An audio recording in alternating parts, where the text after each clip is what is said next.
esse é o blog Viajando com Papel e Tinta. E no vídeo de hoje estarei mostrando as leituras do mês de setembro. Então, vamos começar?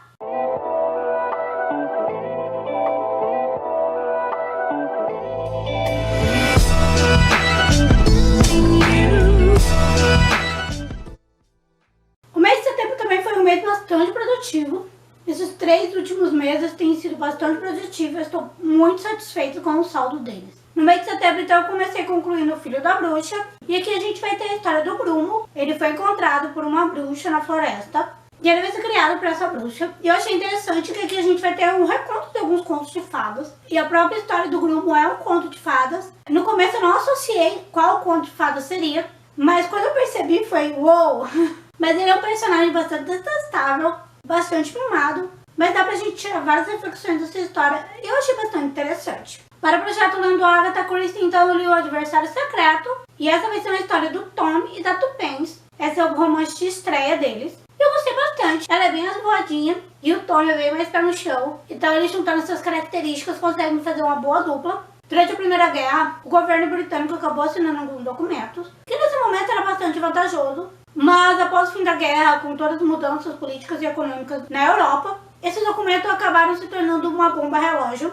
E que se fossem revelados no período que estava antecedendo a Segunda Guerra, seria um desastre. E esse documento acaba sumindo. Sobra para o Tom e para Tupence descobrir a localização desse documento. E a gente vai ter várias reviravoltas. E eles vão estar lidando com o Mr. Brown, que é o adversário secreto. Ninguém sabe a identidade dele, mas ele parece estar presente em todo o ambiente e sempre muito bem informado das atitudes dele. Então é um caso bastante interessante, eu gostei bastante de acompanhar essa história. Li também Mensagem, do Fernando Pessoa. É um livro de poema, então ele é bem curtinho, bem rápido de ser lido. Poema e poesia não é um gênero que eu costumo ler e eu preciso corrigir isso. E esse livro ele foi lido para o projeto 143 Melhores Livros do Mundo. E nesse livro a gente vai ter uma coletânea de poemas relacionado a Portugal. Fernando Pessoa, ele era português. Então aqui a gente vai ter várias referências à coroa portuguesa. E eu acabei curtindo bastante a leitura. Através do Kindle, então eu li Uma Mulher no Escuro, do Rafael Montes. Embora eu tenha gostado bastante do livro, eu devo confessar que eu estava esperando um pouquinho mais. Mas mesmo assim foi uma leitura bastante interessante, bastante instigante. Nele a gente vai ter a Vitória Bravo.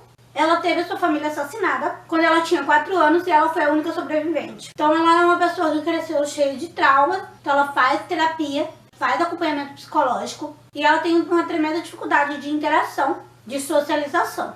Se não bastasse todos os traumas do passado, aparentemente o assassino da família dela voltou, invadiu o apartamento dela e deixou uma mensagem para ela. E isso afligiu bastante ela. E a gente vai acompanhar todo o desenrolar dessa trama. Então, como o grupo de pessoas com qual ela se relaciona é pequeno, então, obviamente, um deles é a pessoa que está fazendo tudo isso. E isso torna a leitura bastante angustiante, porque a gente sabe que ele está ali do lado dela e ela não consegue identificar essa pessoa. Então, é uma leitura bastante válida, bastante interessante. E o Rafael não tem medo de meter o dedo na ferida, falar de temas pesados. E é isso que ele vai fazer aqui. Também na versão digital eu li o Capitães da Areia, do Jorge Amado. E nesse livro a gente vai acompanhar um grupo de crianças abandonadas, denominado Capitães da Areia, que vive num trapiche abandonado. Já tem vídeo sobre ele aqui no canal, vou deixar o link aqui pra vocês conferirem. Li também Caraval, que é uma fantasia. No Brasil já foi lançado o 2º volume, que é o Lendários. E no exterior já saiu o 3º volume, que se eu não me engano é Finale. É uma fantasia que eu curti, achei interessante. Embora não seja uma história que, uou, meu Deus, que história maravilhosa. Ficou algumas coisas soltas. Eu creio que a autora vai trabalhar isso nos próximos volumes. Então é por esse motivo que eu quero dar sequência nessa série. E a gente tem a Scarlett. Ela e a irmã são criadas pelo pai, que é super autoritário, já que a mãe abandonou a família. Ele é um dos chefes de uma das ilhas desse território. E ela está prometida em casamento para um conde. E esse acordo foi feito na esperança de aumentar o prestígio do pai dela. Mas um dos sonhos dela é conhecer o Caraval, que é um evento anual. E é um evento bastante fantasioso, em que você pode assistir ou participar e concorrer ao prêmio principal, caso você ganhe. O Lenda, que é o chefe do Caraval, ele é um personagem bastante enigmático. Eu já tinha passado a metade da história e muita coisa não estava fazendo sentido. Como se trata de fantasia, a gente tem bastante coisa diferente do nosso mundo. A autora tem que tomar um certo cuidado no explicar isso daí, e eu fiquei um pouco perdida. Lá para os 60% do livro, mais ou menos, começou a fazer um pouco mais de sentido. E eu espero que a autora explique um pouco melhor isso daí na sequência. Também através do Kindle eu li A Pequena Livraria dos Corações Solitários. Essa protagonista após ela ficou órfã muito cedo.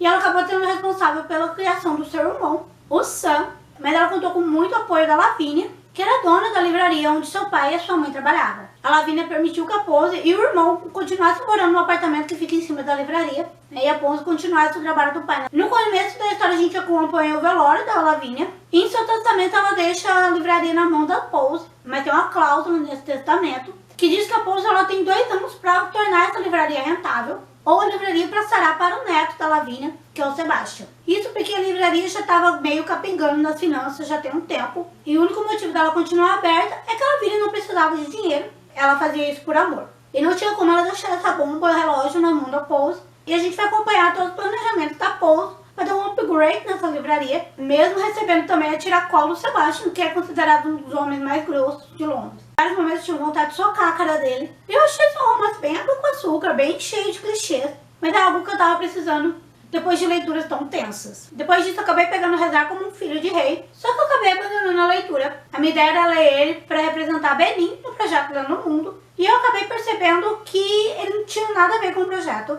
Ele vai falar mais de questões religiosas, abordando basicamente nada do país. Vou ver se eu faço troca dele no Scooby ou algo do gênero. Como eu abandonei aquele livro, eu passei para Como Eu Era Antes de Você, e no mês de setembro então eu li 100 páginas dele. O livro tem 318 páginas e 100 delas foram lidas durante o mês de setembro. Então é isso, essas foram as minhas leituras do mês de setembro. Espero que vocês tenham gostado. Beijo e até a próxima. Tchau!